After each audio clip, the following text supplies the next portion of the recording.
Hey, folks, today I got my friend Ty Crandall here. He is the CEO of Credit Suite. This man is an international speaker. He's a business credit expert. He's authored a couple of best-selling books on consumer and business credit. And he's also the podcast host of the Business Credit and Financing Show, in which I have been a guest. But most importantly, man loves the air and he loves the water. He's an avid pilot, sailor, and he lives in and around Tampa and spends a ton of time with his family and his two kids. Welcome, Ty Crandall. Thanks for having me on. I'm excited to be here. Dude, what's the weather like down there today? It's hot. It's hot. Yeah, I'm good to answer that. I don't answer that question ever in the winter because it's always really nice and it's cold everywhere else. But here we've had a pretty nice summer, surprisingly. Like the weather's been hot and hasn't had too many humid days, so it's pretty beautiful. Dude, what kind of view have you got back there? Are we is that like the Tampa skyline? Yeah, I'm in downtown Tampa, so on the 25th floor. And then right over here is a place called Sparkman Wharf, which is a big top Tampa hotspot. And this is the Port of Tampa. So I have cruise ships that come in here. This is my home office. And it's kind of funny because COVID occurred. We've been here about a year. And then my son one day woke up and goes, Dad, there's a cruise ship out my window. So that my kids just love living down here in downtown. And like where the Lightning play, the Tampa Bay Lightning, Amalie Arena is on the other side of my building. So I'm literally like right in the heart of downtown. Dude, you got it made. Yeah, it's a lot of fun. It's a lot of fun. The idea of moving my kids from the suburbs where they have grown up their whole life to the middle of the city freaked me out a little bit. But then I thought, I don't ever want my kids to get older and be afraid that they want to go live somewhere that they're not comfortable with. So it's really been a cool experience. We have a grocery store in the building. They go do their own grocery shopping and they order their own food and walk around. And it's just been the coolest experience. How old are your kids? So my kids are 11 and 13. Man, that is perfect. I'm right in the same boat. I got a 13, 11, but then we added a 9-year-old on the back end for fun because we enjoy being outnumbered. Yeah, I think that God gives you the kids until they give you the last one, and that it's the last one. You're like, oh my gosh, after this, there's no more, zero more, and that's my daughter. And my son was easy. I'm like, this kid thing is so simple. I don't know what everybody's so stressed about. Yeah. Why people complaining about this? I'm gonna give a second so the two could play together, right? Yeah. And then you have the second one. You're like, what did I just do? Can I send him back? Where's the warranty on this kid? Dude. Well, tell us for the uninitiated out there, what is what do you do with business credit or Credit Suite? So what we ultimately do is help business owners get capital. We just have found a really unique way to do it because the majority of business owners get denied because they just don't qualify for financing and credit. And they think it's their credit score. They think it's their income, but it really has to do with factors that we call fundability, which are what lenders and credit issuers really look at, how you structure your business, just generally how reputable the business is itself. And part of that includes business credit. And we're the big behemoth in the space of business credit building. And with there, we help business owners build a credit profile and score so the business can kind of fund itself and they can get away from personal guarantees and personal credit checks and just have a way to get money when they can't get normal types of loans and credit lines. And then we also help connect them with different kinds of loans and credit lines. So just earlier today, I was talking to somebody and learned about a $150,000 express SBA loan somebody can get in a week. So stuff like that. So we just kind of connect our tribe with loans and credit lines they can actually qualify for. And you probably having to spend a good bit of your time just figuring out what new inventive financing capabilities are coming down the pike, aren't you? I live in really two areas. I live in the area of figuring out how lenders are getting the data they're getting and how they're using it to make decisions, and then pulling back the curtain, decoding that, and then taking the sources they're getting data from, make that information available to business owners in a way where it's easy to digest and for them to really set their business up the right way to meet those criteria. And then the other side is I'm really living in the area of new products, and just in the last 24 hours, just two phenomenal products I've learned about. And then we'll go out and we'll teach our audience about those, how they work, qualifications, how to get them. So the ultimate goal is to help a business owner get the money they need to either start or the money they need to grow and expand. So for anybody that wants to use the Google machine, you can type in Ty Crandall's name and you're everywhere. And that's what I assume you guys spend a lot of time, or I say a lot of time, you've gotten really good at creating your own content to make sure everybody knows what's available. You give a lot of it away. So before we kind of get into that, which is, going to be the big thing I really want to talk about, what does a business model even look like for you guys? How do, just to be nosy, how do you make money if you're connecting them with somebody else? I've always fundamentally believed that if you, and I won't get into my whole story, but I had a successful business, lost it. I personally guaranteed it. The lenders cleaned out my personal bank account and, reported business debts in my personal credit, ruined my personal credit report. So I came through that, and it really changed my view on how business is done. And it really stopped leading with making money and started leading with helping people. As cliche as maybe, it was just like a switch went off in my head. And I personally think that if you're really in business to help somebody solve a problem, you should be willing to propose a solution to that problem, whether they can pay you or not. Now, I know I'm in a very small sector of how most people operate, but that's what I truly believe. And that's why we put so much content out there, because we want to help everybody we can help, whether they have money or want to pay us or they don't. And then we find that there's no problem with finding a smaller segment of people that want the coaching, they want the help, they want the faster path, they want the better result. And we clearly solidify ourselves as the one to deliver that result, because it's kind of like, if we're doing all the stuff we're doing for free, imagine what's behind the curtain when you're actually working with our team, and we're working with you hand in hand through the process. So generally that's our motto. We're really big on information. We always have been. We use podcast and YouTube and Facebook and any social channel where our demographic, our avatar lies, to relay that information to them. Like I said, about the new SBA product or a new way to fund e-commerce businesses that we just learned. Well, we're going to take that into training. And then over the next weeks, we'll put that out there and tell people where they go, how they get it. And then look, if they want help, if they want the faster, better result, then we have got paid programs that they can actually come through to us. And then that's how we ultimately make our money. So when somebody joins, let's say I'm Charles Alexander, I create explainer videos, and I consumed a lot of the free content, and I decided I want somebody, let's say, I guess, for one-on-one coaching. You hold my hand. So what does that look like? So I sign up, and then what are the next steps? So for our clients, we really do it through a kind of a dual benefit, which is first is they work with a coach. And what we found is that if we don't coach somebody through the process, hold their hand, walk them through it, a lot of them just don't do it. There's this whole aspect of human psychology where people get fulfillment by buying a book without even reading the book. It's just the way we're crazy, wired. It's kind of crazy. Yeah. And I mean, there's so much of the studies that support that. So for us, we got to grab them by the hand and say, let's do this together to push them forward to help to get the result. And then the second aspect is we have technology. So we've got multiple 7 figures in our tech that we continuously improve. And our next iteration actually comes out this year. And the tech itself walks them through. Oh, wow. And it very simple step-by-step process to building their fundability, accessing capital, and building business credit. So that combination is very powerful when we combine the tech where they can go step-by-step through it. And then they also work with our team to coach them and hold their hands to be able to get faster, better results. So somebody can do one-on-one with a coach, do like what we're doing right now, or they can get a self-guided program. Yeah. And I mean, we've even got we don't promote it online, but, for those that are having, wanted something super affordable, we even got it where they can get our tech without the coach. But again, we've got enough data to support that the results are substantially better if somebody's working with a coach. And Charles, you get that. I mean, if anybody that goes through anything, you can go through it with a training module that'll teach you. But if you have a coach that helps you avoid pitfalls before they occur, it's always how you get the faster, better results. And that's the combo that we found really works the best. I can tell you, I've been doing business coaching for 15 years at a small business development center. And one of the issues with what we do, even though it's a fantastic program, it's free. It's, paid by with your government dollars, so free that you paid for most of it. Unfortunately, that's not always the teeth in the program. We have workshops, we have on-demand programs. I'll have people that'll tell me they take them. And then when we meet one-on-one, we almost, not every time, sometimes you have to basically redo the entire workshop because that they kind of really didn't go through it, the self-guided materials.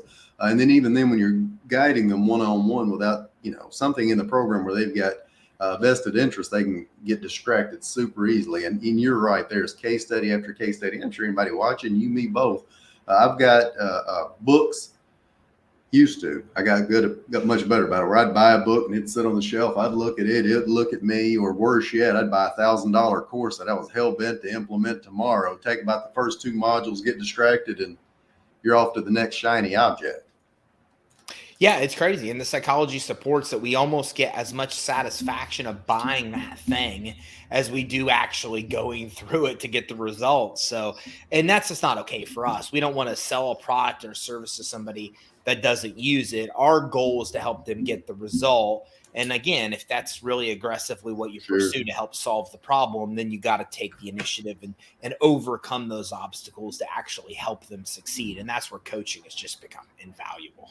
I've had to implement on the back end of creating the explainer videos for my clients to where I almost try to force my new clients now to get them on the phone afterward, because I've discovered after years of doing this, not a lot, but way too many that have bought a video from me and then just like set it on the porch like that Amazon box my wife got, but we don't remember what it is, so we don't bring it in the house yet.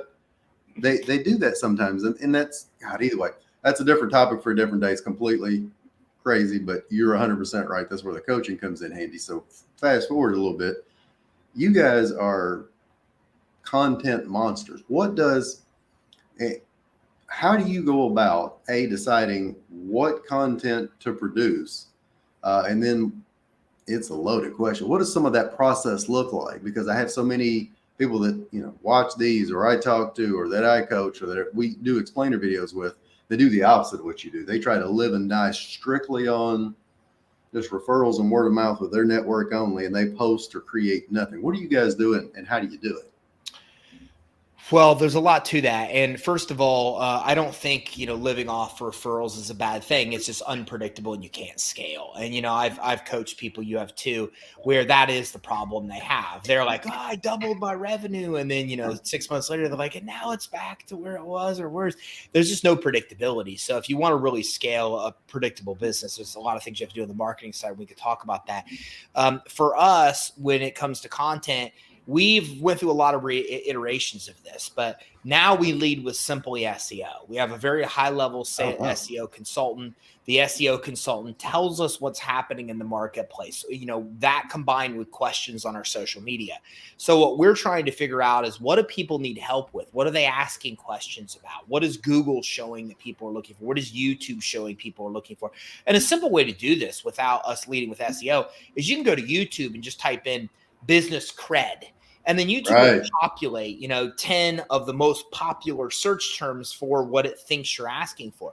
And I'm using that for my industry. It works for every industry. So YouTube is really telling you, here's the 10 or 15 things that people want to know the most about that. Or you can go to Google now and say, how do I build business cred? And then it'll say, here are the most common questions people are asking. So on the SEO side, we really lead that way. Well, what do people need help with? What questions and comments are we getting on our videos? What questions are people asking in these different places that they need answered? And then that's how we decide and determine the type of content that we produce.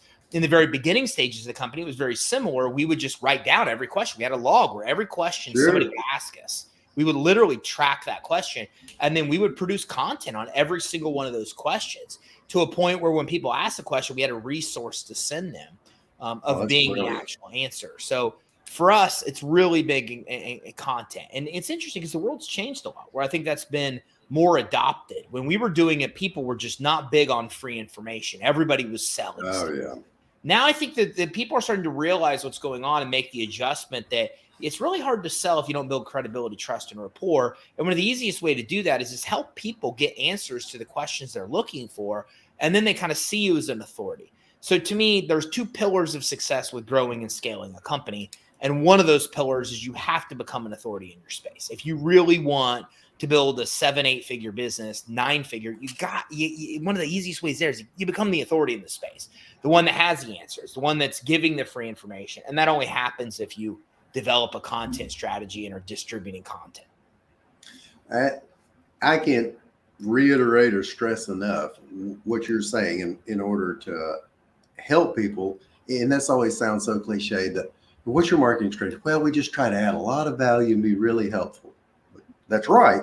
A lot of people don't do much to do that. And when I talk to people about giving away information, telling them how to do it, they recoil in some cases because they're saying, well, if I tell them how to do it, then they won't need me. And I have to reiterate to them what you already said. They're not going to do it. They're going to take the information. The few DIYers out there will do it, which is great. They weren't your target market. And secondarily, if what you do is so flippin' simple that somebody can watch a 1.5-minute video and then they don't need you, you're on a shaky business model anyways. But rarely, if ever, no matter how simple it is, I mean, this is all the way down to, if I need to fix something plumbing wise in my home, and it's a simple fix. I go online and there's plumbers galore that are showing me how to do it, primarily because they know if they're in my area, I will probably end up just calling them, emailing them to come over and do it, because I built a know, like, and trust factor with them. And that's what you guys are doing. Sure.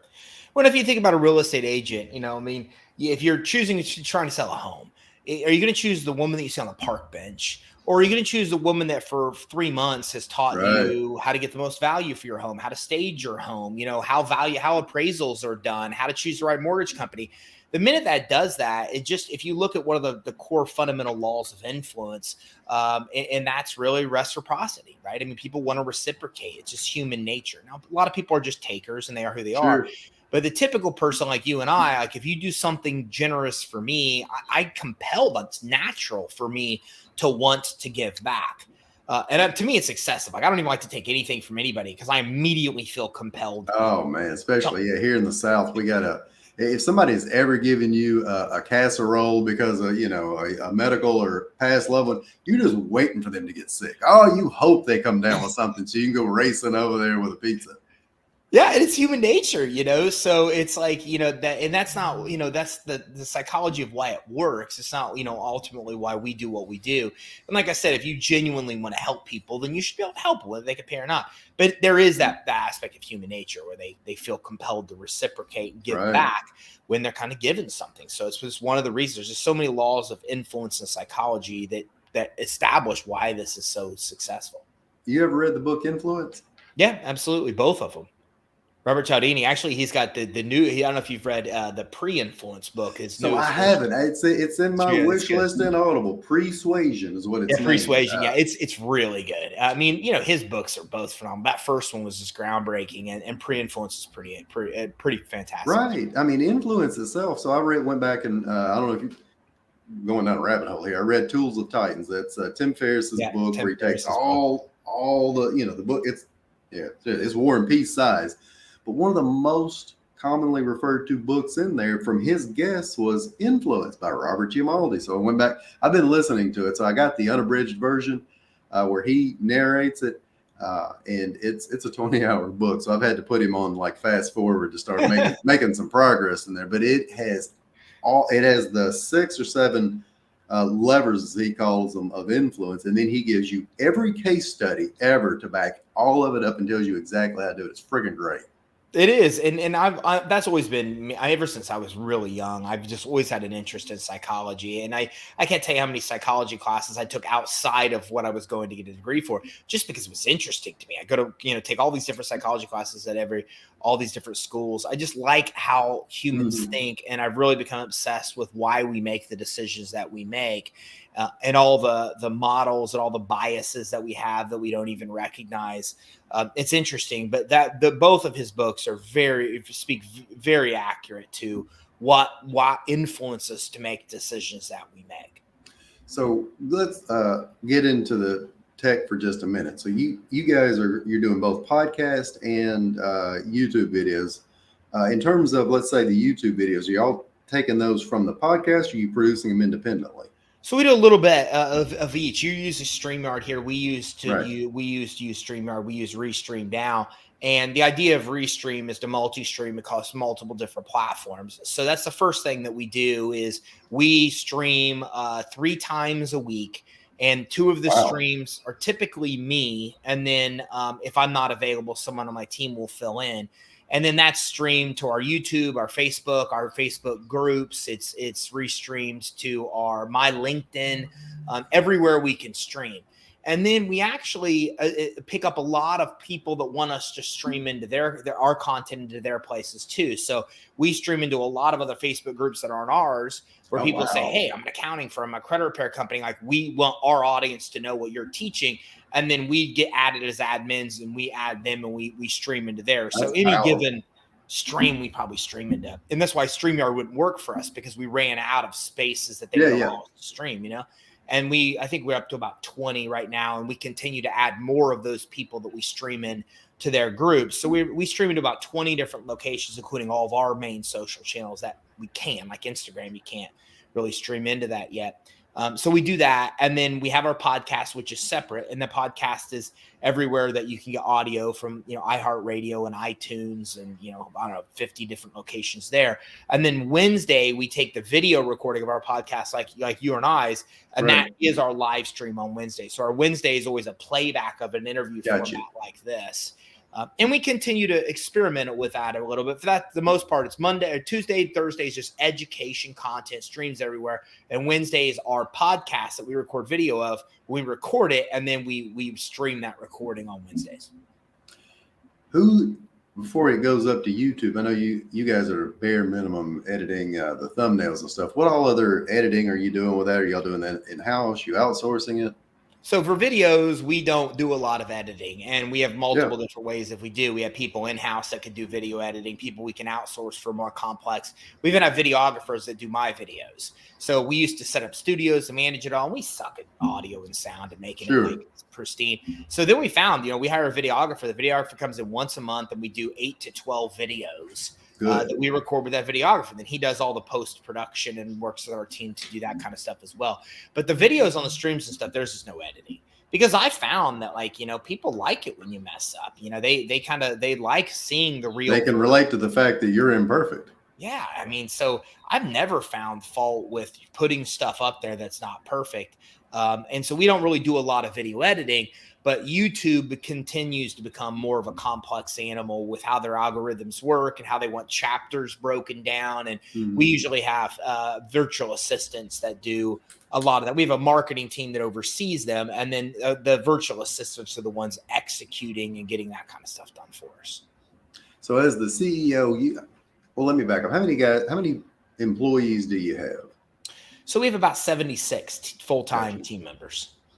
So as you've got 76 full-time team members, no telling how many different 1099 folks you use, VAs or whoever else. You're not trying to be all things to all people. You are really good about, this is just an overused term.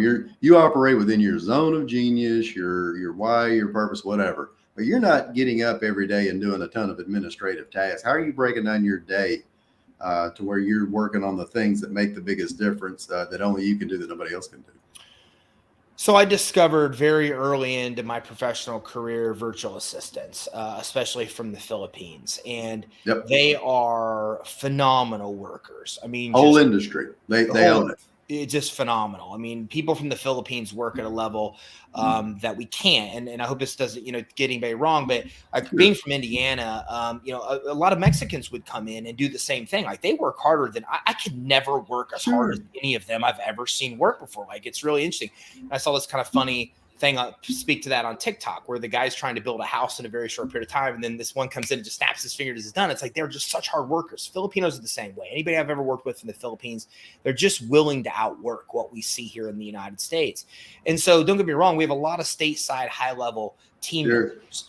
And very diverse. But then we also have a lot of team members that are from the Philippines that are very exceptional workers. I've worked with some of them for now upwards of 8 to 10 years. They're just really loyal, really good workers, and they can execute just about any task you can explain. So I learned that you really shouldn't be doing anything in your business. Your day-to-day stuff, you should not be doing. You should be running meeting rhythms. You should be running the general the direction, the vision of the company. These are the kind of things that you really should be working on. You shouldn't be working in the day-to-day stuff. It's just not stuff that should be happening. So that's how I kind of run things, is that, almost anything now at the level that we have team leads that run teams. And a lot of what I'm doing is helping them succeed and helping them develop their leadership abilities. And a lot of stuff that needs to be done, it's usually a delegation. It's an automation that comes in and does it, which is how the business started and still works effectively today. And then it's delegating. Everything gets delegated to others to work. Now I'm kind of in this interesting place where they found a way to stop me from that. We created big rocks, and these are what we're all working on. Your EO guys. Yeah, because, look, the problem is when doing that, I can come in and derail what everybody else is working on with my new initiative and priority. Right.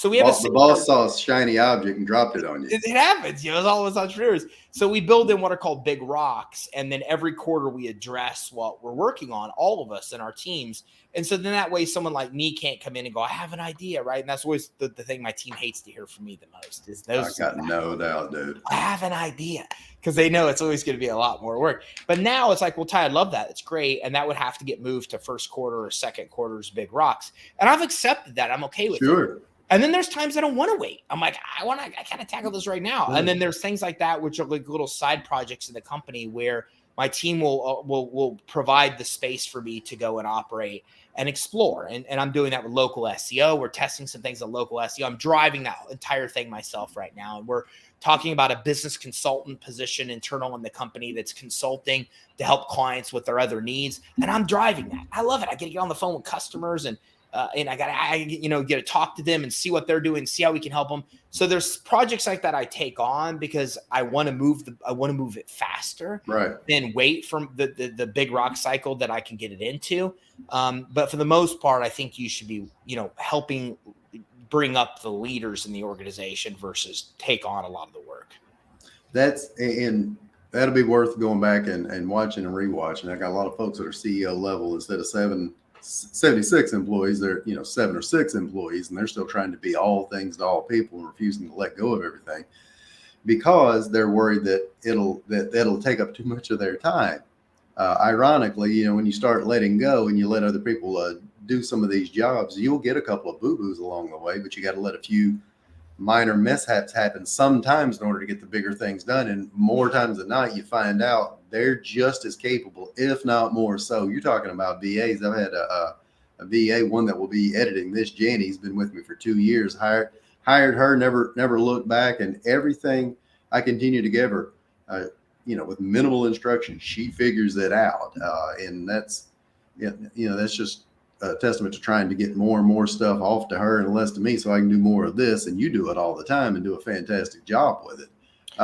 Yeah. Go ahead. Entrepreneurs have this serious problem. And the cycle I see is that we get started. We don't have money. We have time. It's all we have is time. We don't have any money. So we do everything because we could do it. And then it's fine because we have time. But then we run out of bandwidth. We run out of time quickly. And then at that point, we're usually starting to make some money. And then at that point, a lot of entrepreneurs dig in and don't want to let go of the things that they're doing.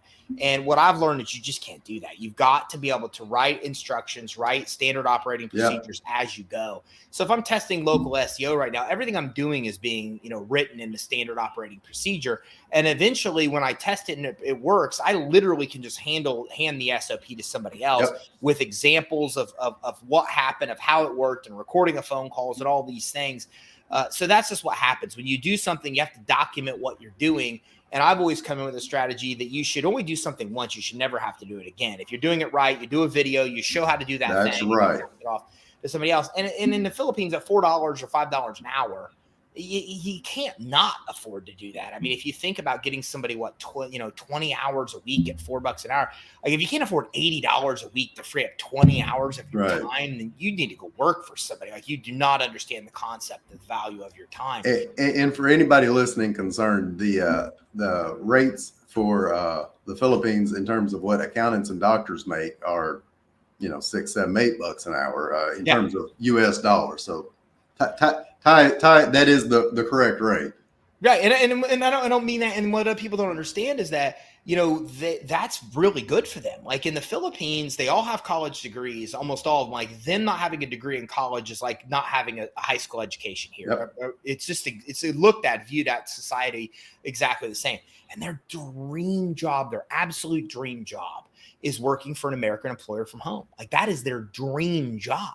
And so, like, you're literally helping them fulfill their dream and paying them considerably more than they would get paid there. And they're just so appreciative. I mean, it's just, I've had people work for me for 6-8 years and they still tell me all the time just how much they appreciate what I've done for them and their family and what they're able to do. And it's pretty interesting. So that's what I think is that a lot of it comes down to delegation. You have to free yourself up to work on the business, not in it. You have to get away from getting caught in that trap of, trying to come in and do stuff and think you're the only one that can do it. Once you teach them a few iterations, then ultimately in due time, they'll do it way better than you were ever doing it to begin with. Ty, you've been really generous with your time so far. We're creeping in on 30 minutes. I'm going to throw you either a loaded question or softball. I have no idea which it is for you. So looking at somebody that is really smart with their time or you're focused with it, what does your morning routine look like? Wow, my morning routine is pretty elaborate. So I'm up usually very early. I'm usually up between 5 and 6, depending on the day. And then I take a bike ride with my dogs to start my day. And then I typically come back. I'm breakfast for the kids. And then my dad always did that. It always meant a lot for me. So I still make breakfast for the kids, get the kids off to school. And then I come back here and I go swimming. I swim 40 laps. So I've got a pool one floor up of me. So I do 40 laps of swimming. How big is that pool that you're doing 40 laps in? It's a big pool. it's a big pool. That's brutal. It's about 30 minutes. So I'm 30 minutes of just nonstop swimming. Yeah. That's really a lot of my cardio. As you get older, like, your joints and everything from running and everything else. Yeah. So swimming has always worked really well for me. So I do swimming. Then I come back. I do yoga to get my stretching done. Then I'm into the gym for an hour after that. So I go to the gym for an hour. And then I come back. I do meditation. While I'm making the kids breakfast, I do my supplements and all that stuff. And then after meditation, I'm, in the shower and off to my workday. So it's pretty elaborate. I'm usually a 3-hour plus morning routine, just because for me, I've learned if I don't do it in the morning, it doesn't get done. So all the stuff I want to get done in my life and my routine, it has to be done in that morning. So ride a bike, breakfast, swim, yoga, gym, meditation. Yeah. That's my typical morning routine. And then when I'm at the gym, of course, I'm listening to audiobooks. So I want to try to get my reading in as well. So that's how I get that done. Man, there's at least 3 Ty Crandalls out there. Y'all, I've only got the first one right here. Ty, how can somebody get in touch with you if they need to? Our main website, creditsuite.com. If they go to creditsuite.com, they're able to connect on, less than a minute on all of our top right of the website on all of our social channels. And then we've got a great guide that maps out the steps of building fundability, building business credit. And that's at creditsuite.com/EIN. Dude, this has been awesome. Thanks, Ty. And you have a great day, friend. All right. Thanks. Take care.